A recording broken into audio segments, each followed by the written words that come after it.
you looking at? We know the issues that happened before Parliament went away for the campaign and all. Who is sitting here where today? I'm sure we'll get an indication of that. All of those are matters, as we've said over and over again, which are in the hands of Mr. Speaker.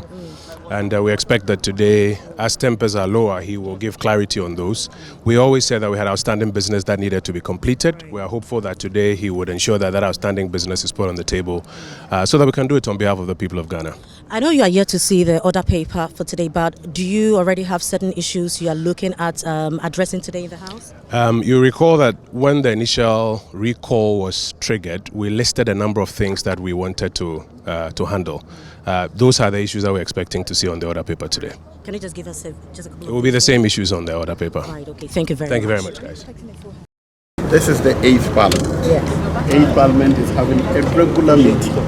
It is regular that after elections, usually a short period, outstanding matters are discussed. Nothing special, nothing untoward. The 8th Parliament will continue as it started. Before breaking for campaign and elections, the issue was who to sit where because of the Speaker's announcement of the 4 seats that were vacant. Today, where is minority going to sit? Where is majority going to sit? Where will the NPP side be? What brought about is that matter still pending? Has the Supreme Court not ruled it out? So there's no question. And sometimes, frankly, you in the media generate needless controversy. If somebody else is insisting that we should, those other MPs are no longer members of Parliament, let that person be bold and say after the Supreme Court ruling. We should not encourage these things. Whatever or whoever came to that conclusion, the Supreme Court says you're wrong. So, Honorable Esiama is a member of Parliament, Cynthia is a member of Parliament, all the 4 of them. So wherein lies is where will you sit? We will sit where we have sat from 2021. What else can we say? Some people are demoralized, so you don't expect everybody to be able to do that. It's normal. From my experience in the last 4 parliaments, the last few days, we hardly get it. I'll not be surprised if we don't get it. Honorable, the free SHS bill is expected to be discussed in Parliament today. Are you confident it will be passed? That and other bills? Are you aware of that? I'm not aware that any bill is going to be discussed today. The business of the House, as I knew, it was any bill. I don't expect that any matter relating to free SHS bill will be discussed today. At the last sitting, we know that your colleagues have been accused of not attending business committee meetings. Has all of that been sorted out as you're returning today? Is there a clear understanding? I think there was some misunderstanding. There was a business committee meeting scheduled, and there was a caucus meeting scheduled. Whoever went in earlier and resolved that meeting knew that members of the majority were having a caucus meeting. Of course, during those times, mischief was also part of the political process. Right, congratulations, Honorable. Thank you so much. Now, how do you feel, first and foremost, about this overwhelming success? Well, it's a message by Ghanaians to all of us, particularly politicians, that you do not hold your office for granted. You don't take the people for granted, and that the decision of the people is supreme, that the will of the people must be respected. So this result demonstrates or tells us that we must be careful in the offices we occupy, we must relate to the people, we must be sensitive to the feelings of the people, we must have a listening ear. These are, so politically, socially, economically, the election demonstrates that MPP government led by Nana Akufo-Addo failed us politically, socially, economically. Politically, they have been very divisive. They have introduced politics into the security services, whether the police and the army, extra, even in the civil service. They have introduced politics into even the families, and socially, Ghanaians are now suffering. The cost of living is so high, you can predict it, that today it is this, tomorrow it might increase and the rest of them. And economically, we are virtually a bankrupt country. So it was a grievance against these vices by the MPP administration. Now, how would you describe the 8th Parliament? Because we remember that it started on a very dramatic note, and it looks like it ended same, or it kind of, yeah, it's about to end, but we've also seen getting to the latter part of this session, also experience some kind of drama in the House as well. In all, what will be your assessment of this 8th Parliament? I didn't like the composition of the 7th Parliament when it was 169 against 96 or thereabout. So when the 8th Parliament came in, it was virtually a hung Parliament. I was quite pleased with it. I thought that Ghana had sent us a message that they need consensus building in the running of this country. Ghanaians have sent us a message that they need consensus building in the administration of this country. Unfortunately, we have not taken advantage of that. And because of the rancor and business in the 8th Parliament, I think that's why the Ghanaians voted in such a way that they want to give a government majority, good majority, so that it can perform well to their satisfaction.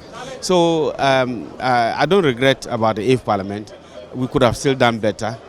But I think that even though NDC has an overwhelming majority, we still need to build consensus. The country is for all of us.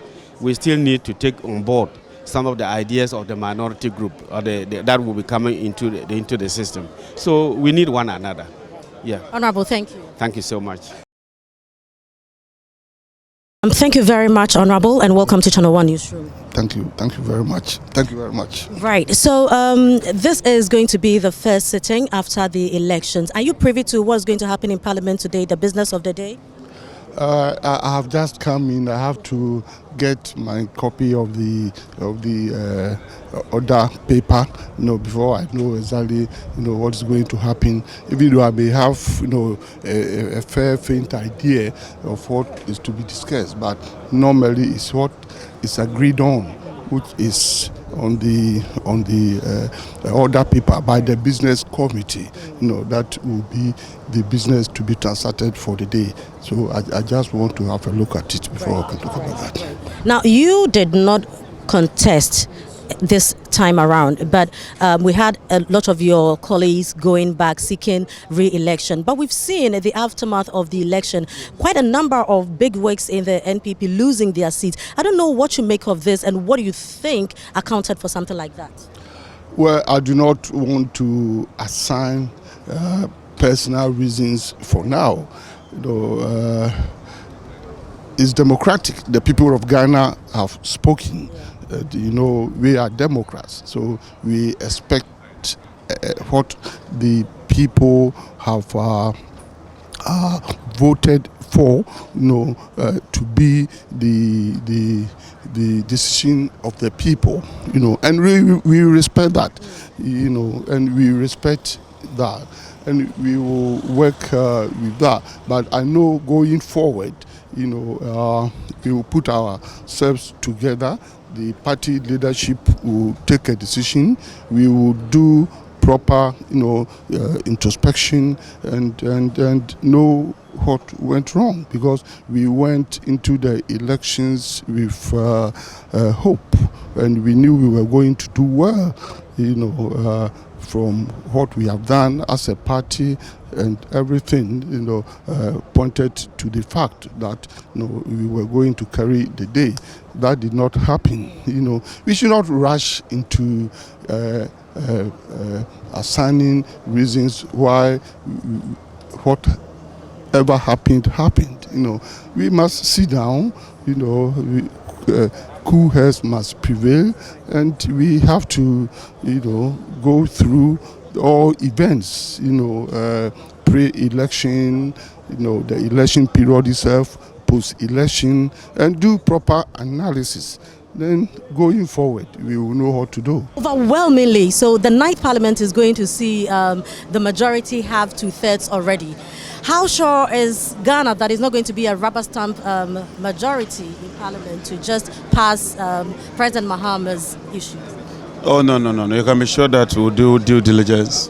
We'll work very well. Because we owe it a duty to the people of Ghana to do what is right and proper. But I also believe that President Mahama himself believes that the right thing ought to be done. And so he's not going to rush here with policies and programs that are not well thought out. If there's anything this election tells us, that you can't take the electorates for granted, and that we must work to the satisfaction of the country. And so I believe that both the executive and the judiciary would work hand in hand, consult, build consensus, and do what is right and proper for this country. Because don't forget that in 4 years, we'll go back to the people of Ghana. And for me, that must always ring in our mind that we'll go back in 4 years. Thank you very much. Thank you.